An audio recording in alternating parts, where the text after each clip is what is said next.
Welcome, David Levin here, Raising Your Game Today. This is Tuesday, so we're talking sports and sports parenting, and I have what seems like a little bit of a cold today. Maybe you can hear it. I can definitely feel it. In any case, this week we're talking about mental game training, coach versus crutch. Coach versus crutch. What do I mean by that? Well, I'm working with a new coaching client, 17-year-old soccer player from Canada. Going great, by the way, just incredible. I look forward to telling you about that in a few weeks. But when I was first talking with him and his dad about joining the program, his dad asked an interesting question. He said, so if he wants more support after the program's over, what would that look like? And I thought, oh, of course you'd wonder about that. I mean, coaching normally continues, right? You start with someone and you keep going, assuming it's going well. I'm watching this golf documentary, Full Swing, which I am totally loving, by the way. But those guys will work with the same swing coach for years, right? And the crutch is probably too negative sounding for this. What I mean is, with that kind of coaching, it needs to continue. You can't really get along without it, and it continues pretty much indefinitely. That's crutch-type coaching. But the interesting thing was, the dad's question was a surprise to me because our coaching doesn't continue. So I said to him, if we get there and he feels like he could use some additional support, I'm happy to talk about that, but I don't expect he will, because that's just not the way our program works. When we get to the end of the 6 weeks, he'll have everything he needs to continue on his own from then on. And that hadn't occurred to me until he asked how different that is from the norm, from crutch-style coaching. And I should say, too, I think this is probably unique to mental performance training. With physical skills, it makes sense that coaching continues. The coach can see what athletes are doing and help them improve their mechanics, keep those sharp, keep improving their skills. And you see it everywhere. Professional singers still work with voice coaches. TV and movie stars work with acting coaches. Pro golfers, again, have swing coaches and trainers. At the elite level of pretty much any area, people continue to work with coaches. And in fact, that's one way you can tell how serious someone is about their success, whether they're working with a coach or not. But mental performance coaching is different.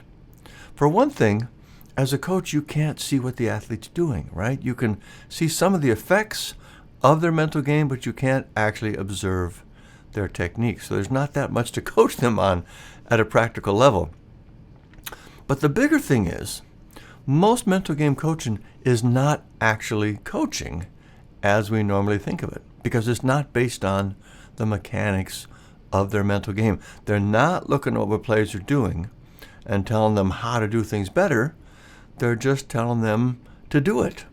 Come on, focus, suck it up, you can do it. Forget about that. That's what most mental game coaching sounds like. It's cheerleading, it's motivational speaking, it's therapy at times, but it's not coaching.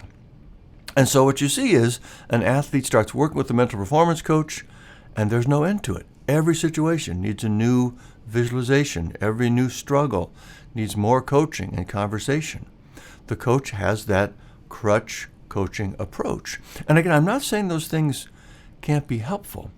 They're just a sign that they're not working on the right things. They're not working on the mechanics of the mental game. Because when you do that, you don't need to keep going and going. Mechanics-based mental performance skills are self-sustaining. Once an athlete gets it, they've got it, and they can pretty much coach themselves from then on. And in our program, again, that takes about 6 weeks to get there, and that's it.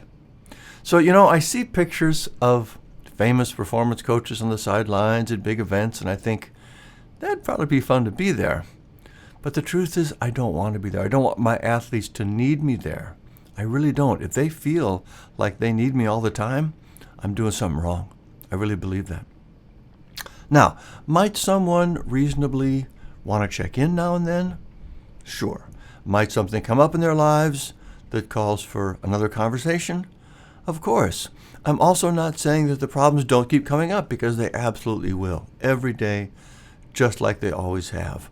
But with the right training, the athlete will know what to do to deal with it, and they'll have everything they need to do it. They won't need to keep relying on the coach. So for you, as a parent, looking to help your child boost their mental game, the message is, when you're considering one program over another, pay attention to how long they say it should last. If they're talking about an ongoing relationship with no particular end date, that's a crutch. I would be skeptical of the value with that. It's almost certainly not a mechanics-based program, and they're not going to be setting your child up for the long-term success they need. That's another benefit of a mechanics-based approach. With the crutch model, again, it needs to continue, right? So what happens when the kid isn't in sports anymore? How will the work they've done help them now? It won't. It ends when the coaching stops. Mechanics-based mental game coaching is empowering. It's liberating. It doesn't make you dependent. It makes you self-sufficient. So again, the message is, with normal training, ongoing coaching makes sense. With mental game training, it's the wrong approach. If someone's offering ongoing crutch-type coaching, they're not teaching the right skills in the right way, and you're not going to get the impact and value out of it that you would with mechanics-based coaching. So that's what I wanted to talk about this week. Mental game training, coach versus crutch. Crutch works for physical training. A mechanics-based approach is what you want for the mental game. I hope that was helpful. And that is it for this episode. If you have teenagers in sports, check out our Mental Game Starter Kit. It's a great set of resources to help you start boosting their mental game. Just go to raiseyourinnergame.com, scroll to the bottom. You can learn about it and register there. All free, of course. If you like what you heard on today's show, please tell your friends and rate and review us on Apple Podcasts or wherever you listen to podcasts. Every review helps more people find the show and get the mental game boost they need. If you'd like to support the show so we can keep things ad-free, please click the Buy Me a Coffee link below, and thank you for that.